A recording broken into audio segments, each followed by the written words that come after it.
வாண்டியில கொஞ்சமா எண்ணெய் போட்டுக்கலாம். போட்டுக்கிட்டு பெரிய வெங்காயம் வந்து ஒரு மீடியம் சைஸ் பெரிய வெங்காயம் 1 கட் பண்ணி வச்சிருக்கேன். சின்ன வெங்காயமும் போடலாம், அப்படின்னா ஒரு 10 சின்ன வெங்காயம் போட்டுக்கலாம்.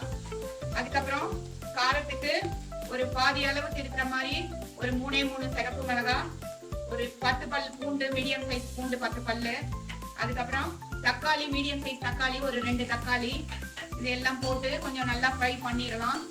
உப்பு போட்டோம்னா ஈஸியா ஃப்ரை ஆயிரும். கூடவே ஒரு சின்ன நெல்லிக்காய் சைஸ் புளி, பாருங்க குட்டி நெல்லிக்காய் சைஸ் புளி, அது குட்டி குட்டியா பிச்சி போட்டலாம். 2 ஸ்பூன் இருக்கிற மாதிரி தேங்காய் எல்லாத்தையும் போட்டு நல்லா ஃப்ரை பண்ணிடலாம். நல்லா ஃப்ரை ஆயிடுச்சுங்க. இதை வந்து நல்லா சூடு ஆறின அப்புறம் மிக்ஸி ஜார்ல போட்டு நைஸா அரைச்சி கொண்டு வந்துடலாம். வாண்டியில திருப்பி வாண்டி வச்சிருக்கோம், அதுல எண்ணெய் போட்டிருக்கோம். போட்டுட்டு ஒரு ஸ்பூன், குட்டி ஸ்பூன்ல இருக்கிற மாதிரி கடுகு, சீரகம் போட்டுக்கலாம். தாளிப்புல வந்து 2 சிகப்பு மிளகாய் போட்டுடலாம். ஒரே ஒரு பச்சை மிளகாவை கட் பண்ணி போட்டுடலாம். கருவேப்பிலை போட்டுடலாம். வெங்காயம் வந்து ஒரு மீடியம் சைஸ், சின்ன சைஸ் இருந்தா கூட போதும். அந்த வெங்காயம் கட் பண்ணி வச்சிருக்கேன், அதையும் போட்டுடலாம். இது எல்லாமே ஃப்ளேவருக்கு தான். நம்ம வீட்டுல ஏதாவது காய் இருந்ததுன்னா போடலாம், இல்லாட்டா இந்த வெங்காயம் மாத்திரம் போதும். இந்த டீ கடை டிஃபன் சாம்பாருக்கு வந்து இந்த வெங்காயமே போதுமானது. ஆனா இன்னைக்கு வந்து எங்க வீட்டுல கத்திரிக்காய் இருந்தது, நான் அதை போடுறேன்.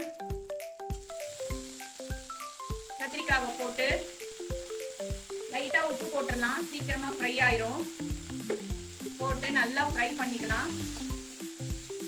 இது எல்லாத்தையும் நல்லா ஃப்ரை பண்ணணும். நல்லா வெந்து வர்ற மாதிரி ஃப்ரை பண்ணிடலாம். ஒரு 2 நிமிஷம் ஃப்ரை பண்ணி சிம்ல வச்சு மூடி வச்சோம்னா சூப்பரா வெந்து வந்துடும். கத்திரிக்காய் சூப்பரா வெந்து வந்துருச்சுங்க.